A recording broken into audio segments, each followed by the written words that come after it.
What's up, everybody? Welcome into Tavern Style. I'm Joey Christpolous from the All Big Ten Podcast. Big Dave, CHGO Bulls. Go Bulls. And the question today, after the Chicago Bears win 24-18 over the Los Angeles Rams, is what was the most impressive part of the offense from that victory, Big Dave? Tory Taylor. Thank you, Tory Taylor. He honestly, I didn't know that he needed to have this game. And I think he needed to have this game. Because a lot of people, when you draft a guy as early as they did as a punter, you're like, why are you drafting this dude? And after the first 3 weeks, as Bears fans are ready to jump off the ledge on a bunch of things. You're gauging the impact. You're like, what is he really? Yeah. 28th in the NFL was his net yards. You know, that net yard average. That's what it was.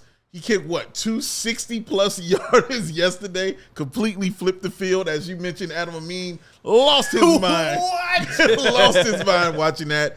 He plays quite a few of those inside the 10.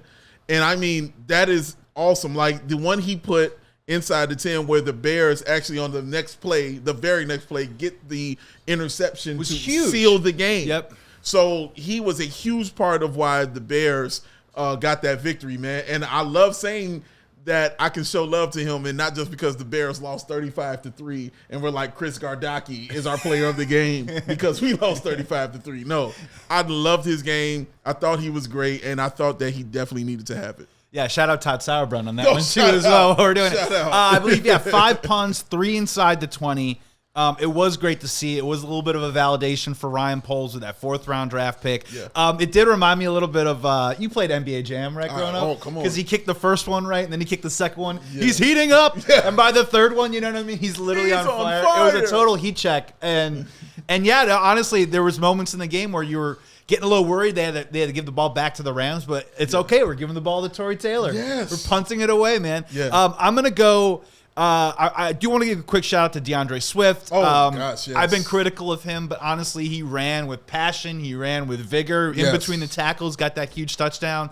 Honestly, also, the stat line didn't show it, man, but I came away really impressed with Caleb Williams for 2 reasons. The first one was love the throw to Cole Kmet, CHGO's Cole Kmet across the middle. Great throw to DJ Moore. But also he was 8 and 9 against the blitz, which had been a problem for him before.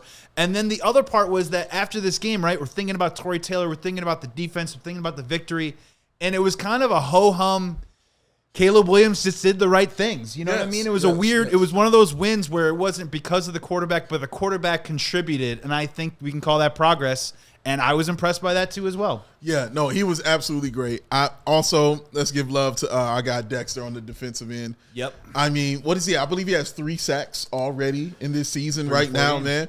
And everybody was mad that the Bears didn't take the young man who's in Philly last year who doesn't have any sacks right now. Not to say he isn't good, because I thought he was always good, but I never thought the Bears should draft him because I thought he had other things going on mentally where I didn't think this was the best place for him to thrive, and I wanted to see him thrive, and he's doing that in Philly, so I appreciate that. So I'm just saying that because a lot of Bears fans are like, well, why did we draft him like that? 100%. But I like the fact that Dexter is showing, no, I'm a player out here. You guys need to have some respect. I love the game that TJ Edwards played as well. I thought he was great. Jalen Johnson, I thought he was awesome as well.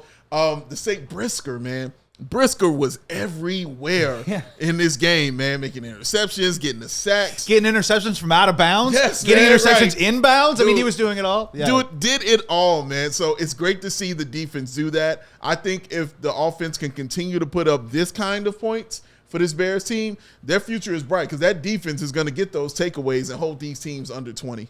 Yeah, schedule looks great moving forward. I mean, we're handing out a lot of high fives here right now. If you could hand out one more high five, you can only pick one. Would you hand out the high five to the offensive line or Shane Waldron? Oh, great question. I'm going to hand it out to Shane Waldron. Yeah. Because he took responsibility. And I appreciate that. And then it showed up in the game, too, right? There's a lot of coach speak. There's a lot of word salad. But, you're right. Yeah, because we were discussing last week about him. Should he even be here? Should he even be coaching? And, of course, I'm like, no, obviously. But I thought the fact that he took all of that criticism and he said, okay, put the onus on me. You guys, and the players told him, we want to be coached harder. We don't want this kind of thing right here. So I'm like, okay, he listened, and then he did it. And he simplified the offense at the same time. Yep. Oh, I need to run it more? Bet. We'll run the ball more. We'll get Roschon Johnson, and we're going to get Swift. because those were the two backs that you're having the most success with. Or as I like to call that kind of offense, it's like fire and ice pretty much.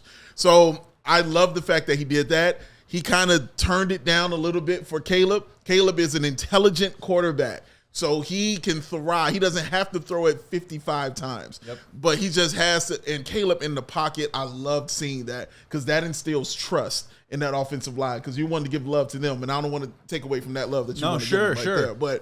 But Shane, man, like I thought he was great as far as taking responsibility and holding players accountable.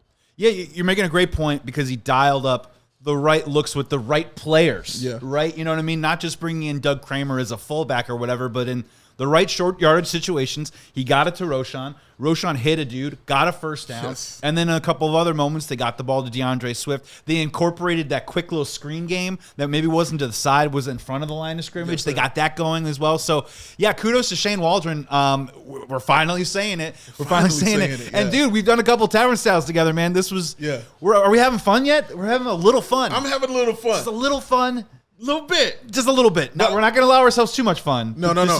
But showing love, and definitely showing love to the offensive line. I like the fact that Caleb stood in that pocket because what that is doing is allowing your offensive line and developing trust in your offensive line. Yeah. So if they see that you're continuing to stand in there and just be in the pocket and you need some time, that's gonna go over in these next few weeks and hopefully help their production and protecting their quarterback, man, because he's trusting you.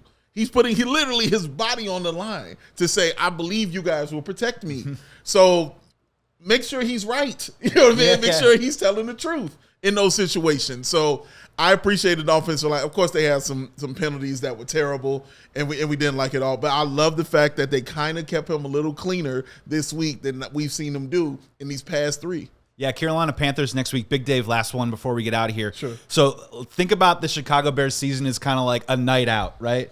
Okay. So you got your pregame, you got your dinner, and then you're hitting the town. Was this game? I love that it's pregame. Right. Is this pregame? That's my question for you. Was this Los Angeles Rams performance? Are you ready to say that this was the pregame before the dinner, before we go out, hopefully for the rest of the night? Or where are we in the night of the Chicago Bears season with this? Where are we in the night? I think we're still eating some dinner. I think we're past the pregame. Okay. Like, the first 3 weeks were the pregame. Because that was like... And somebody drank too much at the pregame before we got to dinner. And that has happened many a day. I'm sure we can have those talks off of air. They don't want to pay for drinks at the dinner. They're like, I'm going to load up in the top. You know what I mean? Yeah. But we're all still at the dinner table right now. And everybody's finally got what they ordered. Because they ordered it a while ago, but it just finally got to the table. So now everybody is eating their food right now. And it's like, cool. Now you're making decisions about, do we want to go out afterwards? And Carolina is looking delicious right about now. And that's what we just did, right? We're like, oh, man, that Tory Taylor looks good, man. Yeah, exactly. Oh, man, Shane Waldron, I didn't think I was going to order that, but I got it, and I'm actually liking it a whole lot. Got to get these victories before the schedule gets extra tough out here, man. Carolina Panthers on the schedule next. This was Tavern Style. I'm Joey Christpolous from the All Big Ten Podcast. Big Dave, CHGO Bulls. See you next Monday. We all silly like the mayor.